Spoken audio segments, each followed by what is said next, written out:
little tease. Girls who date me always give out. Always. He grabbed her and wrestled her into the living room, down onto the sofa. Niki was frail from a hospital visit that had left her weak and breathless. Even though she wasn't a tiny girl, she was slender, and she had no martial arts skills at all. Harvey was a football player, with the muscle that came with the game. He had her on her back on the sofa, her long blonde hair fanned around her oval face with its delicate complexion and pale gray eyes. She was flushed from the illness and breathless from the after effects of it. She did fight him, but she knew she'd never get away in time. He was trying to take something from her that should be her right to give. She was furious. Being helpless made her even more angry. "Let go of me!" she raged. "You idiot! I am not going to let you!" "You can't stop me!" he panted, ripping the bodice of her dress as he held her down with his formidable weight. "And there's nobody home who can." "Oh, I wouldn't bet good money on that." A deep, gravelly voice mused from the doorway. Niki glanced toward the voice, and there he was, larger than life, the reason she never dated, Blair Coleman. Harvey was just tipsy enough not to realize how much trouble he was in. At least, not until a man the size of a wrestler jerked him off Niki by his collar and slammed him down onto the floor. "You can't do that to me! I play football. I'll put you through the wall!" Harvey raged as he jumped to his feet and went for the big man. There was a deep chuckle. Harvey's rush was met with a fist the size of a ham. It inserted itself into Harvey's diaphragm and sent him to his knees. While he was trying to recuperate from that, the big man jerked him up by his collar, drew back his fist, and knocked the younger man over the back of the sofa that a shocked Niki was still lying on. "I'll tell my dad!" the football star raged. "He's got all sorts of lawyers." "I have a few of my own.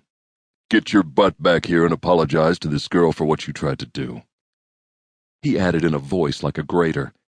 "I will not," the boy faltered. "Your choice. I don't really mind involving the sheriff's department."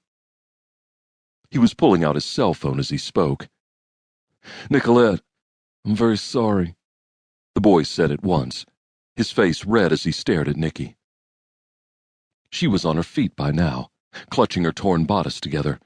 Her pale eyes were blazing with outraged modesty. "Not as sorry as you're going to be when I tell my father what you tried to do, Harvey," she promised. "He has some good lawyers, too." "I was drunk," Harvey exclaimed. He glared at her. "And you can read about yourself on my Facebook page," he added with a sarcastic smile. The big man moved closer. Harvey backed up a step. "Let me give you some advice," Blair said quietly. "Don't think about getting even with her online. I'll have my people checking, just in case. The first time I see anything posted about her, you'd better be on your way out of the country before any of my security people can find you. Are we clear?" he added, his stance as threatening as his deep voice. Yes, very clear, very." Blair jerked his head toward the door. Harvey took the hint. He didn't quite run for his car, but he got down the driveway in a hurry. Niki got a better look at her rescuer when he came back from the window, making sure Harvey left. He was dressed casually, but in designer slacks that clung to his broad, muscular thighs, and an expensive green knit shirt that outlined formidable muscles. He had a broad face with a big nose and a beautiful, wide, chiseled mouth. His complexion was olive. His hair was wavy and jet black, with a few strands of silver. His eyes were large and black as jet. They were deep-set, under thick eyebrows. His feet looked as oversized as his hands. He was a very fit man for his size. There wasn't an ounce of fat showing anywhere on him. Niki had adored him from the day her father brought him home to visit, years ago. But since she was 17, there had been no man in her life at all. This one colored her dreams, made her ache for things she couldn't quite grasp. "Thanks," Niki said in her soft voice. "I couldn't stop him." Her breathing was jerky and shallow. He scowled. "You have asthma, don't you?" She nodded.